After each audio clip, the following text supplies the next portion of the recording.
yang bertindak, memberi pertolongan.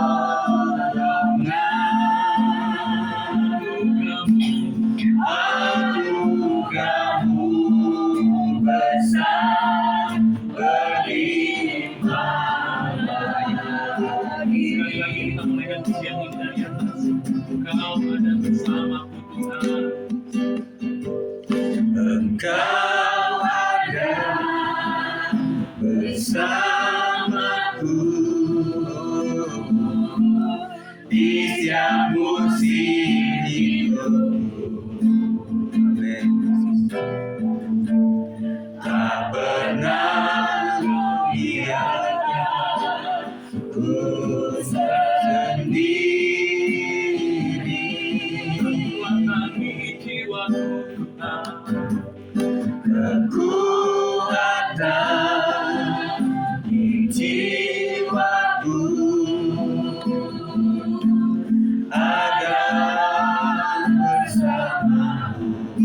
Tak pernah kuragukan kasih-Mu Tuhan, tak pernah kuragukan kasih-Mu. Bersama haleluya, bersama-Mu Bapa, ku lewati semua.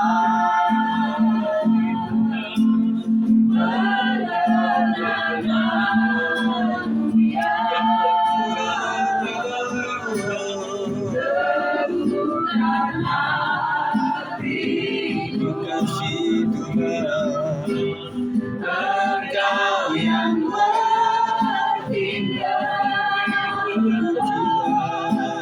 memberi pertolongan.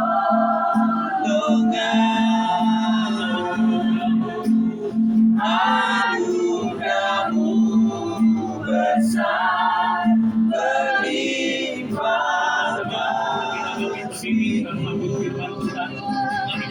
Bersama-Mu Bapa, bersama-Mu Bapa, lewati semuanya Tuhan, lewati semua.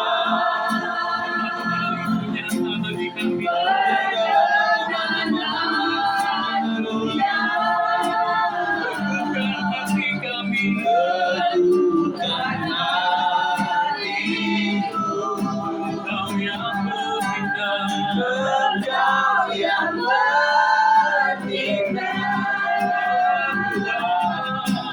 memberi pertolongan.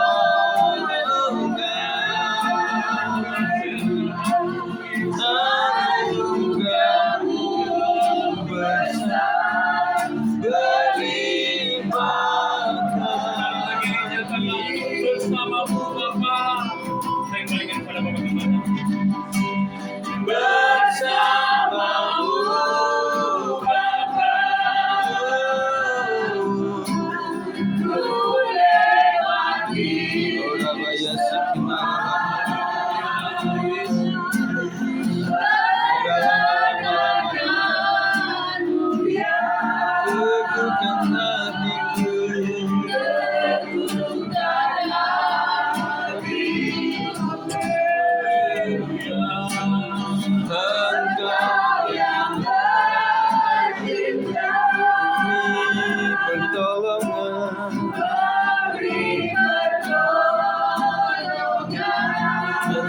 anugerah-Mu besar, berlimpah bagi. Sekali lagi kita naikkan ref di pujian ini. Bersama-Mu Bapa, kami percaya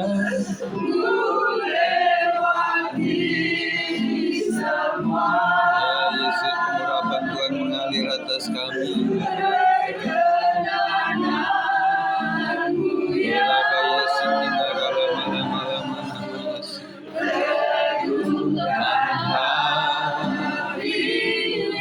Katakan dengan iman Kau yang bertindak. Haleluya.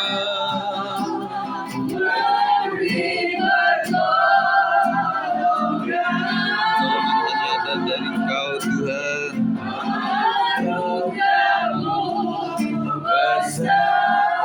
Berlimpah.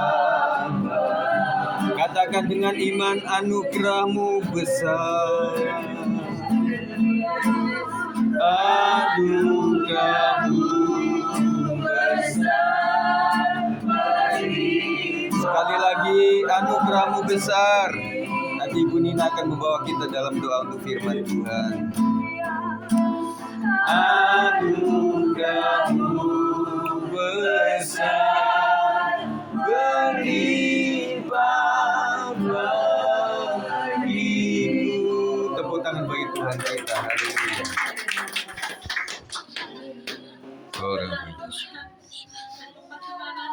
Yes, saudara. Benar Yesus. Yesus Tuhan. Melewati segala sesuatu Tuhan.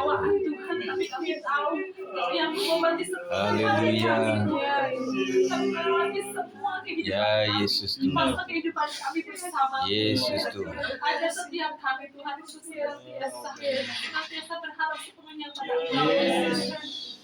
Haleluya Yesus. Amin Yesus Tuhan.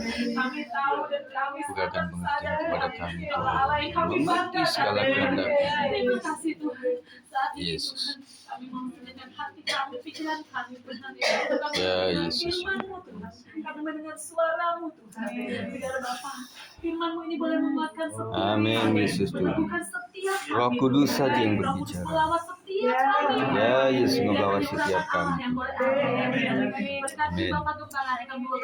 Ya Yesus Tuhan. Sehingga firman yang disampaikan Tuhan mendapat lawatan dari Allah Tuhan. Dan kami juga mendapat berkat yang baru, sukacita yang baru, pertumbuhan yang baru, kekuatan yang baru di dalam Engkau Yesus. Terima kasih Tuhan. Terpujilah nama-Mu kekal selama-lamanya. Di dalam nama Tuhan Yesus kami berdoa dan mengucap syukur. Haleluya. Amin. Silakan duduk. Puji Tuhan. Terima kasih Bu Nina sudah berdoa untuk kita sekalian. Terima kasih Bu Femi sudah bersaksi. Nah, dikasih tahu Pak Anton supaya bait pertama nggak maunya kita yang nyanyi bait pertama. Ibu Femi tadi bilang memang berbagai sisi-sisi kehidupan ya Bu ya. Ada suka, ada duka. Dalam suka duka ku kan tetap tersenyum kan zaman dulu tuh ya. Nah rasanya lagu yang lama itu memang luar biasa meresap dalam hati kita. Ya puji Tuhan. Saya sudah bagikan dalam grup jemaat kalau ibu-ibu sekalian bapak-bapak bisa membukanya. Dan nanti silahkan renungkan siang dan malam seperti Bang Oto tadi bilang. Supaya penyampaian ini masuk dalam setiap hati kita. Pembacaan kita pada hari ini ada di dalam 3 pasal. Yeremia berapa saja Bu, Bapak-bapak? Yeremia pasal berapa? Ayo lupa ya. Berapa? 10, 11, 12. Iya. Karena barusan baca di atasnya ya. Nah, puji Tuhan, saya akan mengambil sebagian saja dalam renungan kita malam hari ini, yaitu Yeremia 10 ayat yang ke-24. Kita baca sama-sama di terjemahan baru, dan kemudian nanti nyambung ke bahasa Indonesia masa kini, atau bahasa Indonesia sehari-hari. Judulnya adalah Teguran dalam Kasih. Teguran dalam Kasih. Mari kita baca sama-sama. Suara saya kedengaran ya di luar ya? Ya, puji Tuhan. Yeremia 10 ayat 24, 1, 2, 3. Hajarlah aku ya Tuhan, tetapi dengan selayaknya. Jangan dengan murka-Mu, supaya aku jangan Kau binasakan. Hajarlah kami ya Tuhan, tapi janganlah dengan pukulan yang terlalu menyakitkan. Jangan juga menghukum kami bila Engkau sedang murka, sebab pasti kami akan binasa semua. Terus kalian kita ada back sound, tadi ada clue ya. Nah sekarang hujan, puji Tuhan ya. berbagai macam background hari ini, kita tetap mensyukuri anugerah Tuhan. Besok kan belum minggu ya, jadi masih malam panjang Pak Anton ya. Pak Anton sebelum ke Jogja ya Pak? Iya. Jogja tanggal 20 ya Pak. Nah, kita doakan supaya kita bisa lebih stay agak lama. Hujan juga hari ini ya, puji Tuhan. Jadi membuat saya nggak buru-buru ya. Nah, saat ibadah di rumah tangga ada momen di mana kita merenungkan bagaimana Tuhan bekerja dalam kehidupan kita. Nah, setiap kali kita ibadah seperti ini, yang kita renungkan itu adalah bagaimana Tuhan bekerja. Tuhan bekerja dalam segala sesuatu mendatangkan kebaikan. Teorinya gampang saudara sekalian, tetapi untuk bisa menghayati itu membutuhkan waktu yang lama. Sampai kita berkata memang Tuhan bekerja mendatangkan kebaikan.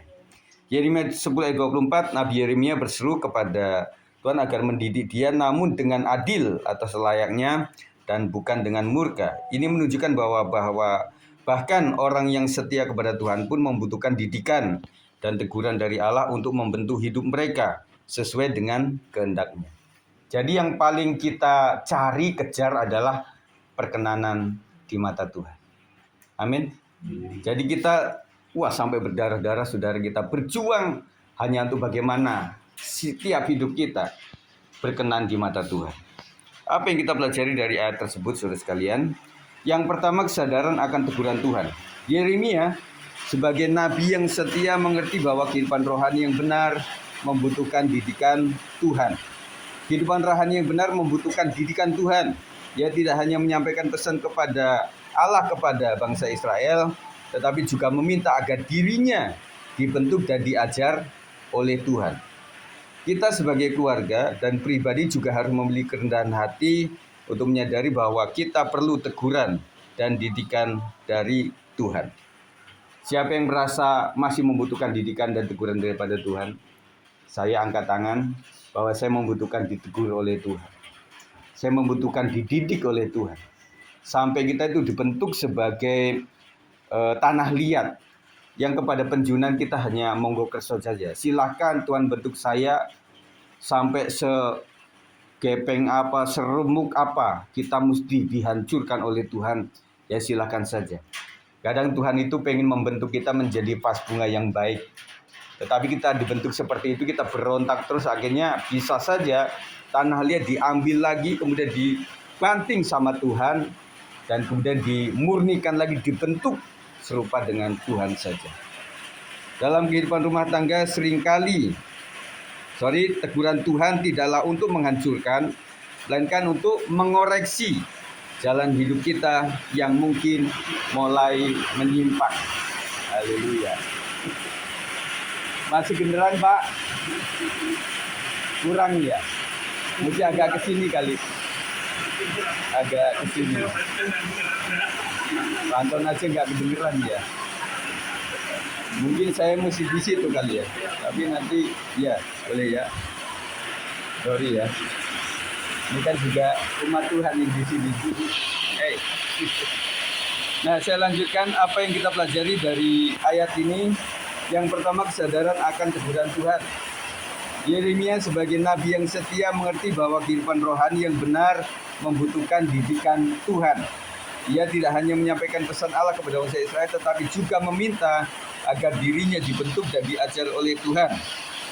Kita sebagai keluarga pribadi juga harus memiliki kerendahan hati untuk menyadari bahwa kita perlu teguran dan didikan dari Tuhan. Teguran Tuhan tidaklah untuk menghancurkan, melainkan untuk mengoreksi jalan hidup kita yang mungkin mulai menyimpang. Saya ulang supaya di sini kedengeran ya. Dalam kehidupan rumah tangga seringkali kita mengalami masalah, tantangan atau kesalahan yang terjadi baik dari suami, istri maupun anak-anak. Namun kita perlu memahami bahwa Allah dalam kasih-Nya ingin mendidik kita untuk menjadi pribadi dan keluarga yang lebih baik. Amin. Jadi kita dididik melalui siapapun, melalui apapun dalam rumah tangga kita. Tujuan Tuhan adalah agar keluarga kita, agar pribadi kita menjadi yang lebih baik. Yang kedua, didikan Tuhan yang adil. Yeremia memohon agar Tuhan mendidiknya dengan adil, bukan dengan murka. Nah, kita juga berharap para orang tua dan juga kakak kepada adik memberikan didikan itu bukan karena marah, bukan karena amarah, tetapi karena keadilan. Jadi kelayakan daripada bahwa ini perlu di award, dikasih penghargaan, dan ini perlu memang harus didisiplin. Jadi keadilannya di situ. Ini menggambarkan bahwa Tuhan adalah Allah yang adil, yang tidak serta-merta menghukum atau memarahi kita. Jadi jangan berpikir bahwa Tuhan itu suka marah, yang artinya apa-apa dimarahin. Jadi tanpa alasan, tidak. Tuhan itu tetap mengasihi kita. Jadi tidak serta-merta menghukum atau memarahi kita. Dia memahami kelemahan kita dan dalam kasih-Nya memberikan didikan yang membangun. Setiap kita tahu kok kelemahan kita apa. Ya, tidak cuma pasangan kita yang tahu kelemahan kita. Tuhan juga tahulah. Saya katakan bahwa pemaluman Tuhan sangat tinggi, pengampunannya sangat tinggi. Oleh karena memang Tuhan tahu bahwa kita itu memang banyak kelemahan, belum sempurna begitu. Dan kita ingin disempurnakan terus. Jadi Tuhan itu dengan kasih-Nya memberikan didikan yang membangun kita. Ya. Nah, kita sedang membangun saudara pondasi itu yang paling baik adalah pondasi misalnya cakar ayam gitu ya. Jadi waktu IKN lagi dibangun tuh ya. Nah, waktu membangun pondasi kita nggak lihat apa-apa. Ini orang ya siang malam 24 jam kayak orang kotean begitu ya. Jadi ini membuat apa mereka? Karena memang itu dipendam dan itu tidak terlihat. Dan kita juga begitu. Kadang kita merasa juga doa sendiri, kemudian juga ibadah kadang waktu itu kita sendirian dan rasanya apa buahnya? Belum kelihatan. Memang sedang membangun pondasi. Dan saya berpikir bahwa saudara sekalian tetap setia kepada Tuhan. Amin. Setia terus kepada Tuhan. Dan kita sedang membangun pondasi yang kokoh. Nantinya kalau sudah ke atas naik itu luar biasa. Jadi pembangunan pondasi sama atasnya itu kadang-kadang lebih lama pondasi. Karena harus memendam segala sesuatu. Tetapi setelah itu, wah kuatnya luar biasa. Sama halnya pohon kelapa atau pohon yang ada di Timur Tengah itu ada yang apa? Korma. Itu dalam sekali saudara. Ya. Jadi akhirnya untuk ke atasnya itu lebih cepat, lebih gampang. Tetapi untuk membangun pondasi itu sangat membutuhkan waktu. Dia memahami kelemahan kita dan kasih-Nya, dan dalam kasih-Nya memberikan didikan yang membangun. Namun didikan Tuhan seringkali datang melalui teguran, baik dari firman Tuhan. Nah, kalau orang berbicara Pak Sigit jangan negur-negur dulu. Ya firman Tuhan memang untuk melakukan itu, untuk koreksi kita. Kita dikoreksi secara Kristen iman, kita ya dari firman Tuhan. Jadi bukan sekedar orang membangun dengan cara yang lainnya. Kemudian melalui pengalaman hidup kita, nah tentunya Bapak Ibu sekalian banyak mengalami pengalaman hidup ya. Dan kita harus tangkap bahwa itu adalah Tuhan sedang berbicara kepada kita. Makanya kita nggak boleh bebal namanya ya. Atau melalui orang-orang di sekitar kita. Kita pasti nggak suka dididik atau ditegur. Terutama dari orang-orang sekitar kita. Tetapi kadang-kadang Tuhan memakai orang tersebut untuk menegur kita. Bahkan kadang-kadang orang yang tidak kita masukkan sebagai orang yang layak untuk menegur kita. Anak kecil kadang-kadang menegur kita. Mami, kenapa nggak doa? Ya, papi, kenapa nggak doa dulu waktu makan? Dan sebagainya. Anak kecil, mungkin cucu kita lah. Jadi kan banyak yang sudah punya cucu tuh. Kadang-kadang bisa menegur kita. Ayo, kalau buka warung mesti doa dulu. Buka warung mesti, ya gitu ya. Kadang-kadang anak kecil bisa dipakai Tuhan untuk menegur kita. Di dalam rumah tangga ketika kita mengalami konflik atau masalah, kita harus melihatnya sebagai peluang untuk bertumbuh. Siapa yang keluarganya tidak ngalamin konflik? Ada yang berani angkat tangan? Semua keluarga sempat mengalami konflik. Tetapi kita bersyukur bahwa kita tidak sampai kepada diambang kehancuran. Oleh karena kita semakin akhirnya mendalami, oh iya ya, mungkin dengan konflik ini kita bisa lebih lagi untuk kita bisa bertumbuh. Jadi bertumbuh dewasa. Jadi saling mengerti, saling empati.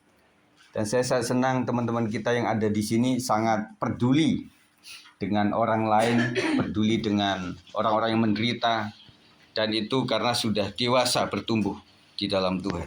Kita perlu terbuka terhadap teguran satu sama lain, bukan dengan murka, tetapi dengan kasih dan keadilan yang berasal dari Tuhan.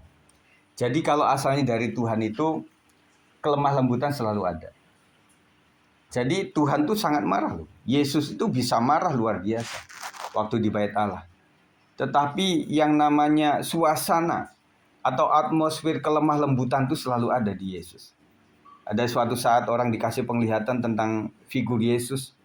Dia itu orangnya tegas, tetapi menyampaikan aura yang lembut. Bagaimana? Tegas tetapi lembut, saudara. Jadi artinya karena itu ada kasih, ya, ada kepedulian. Dalam keluarga saat ada masalah atau kesalahan, jangan biarkan hati kita keras atau menolak teguran. Sebaliknya kita harus membuka hati untuk menerima pengajaran Tuhan, bertobat, dan saling memperbaiki hidup. Di sini yang mudah minta maaf siapa di dalam keluarga itu? Istri atau suami? Atau anak-anak? Suami ya Pak? Ya tergantung ya, berarti setiap keluarga beda-beda. Ya karena gengsi begitu ya. Ya kata Tuhan, kita salinglah. Ya kalau memang dulu aku salah ya minta maaf begitu ya.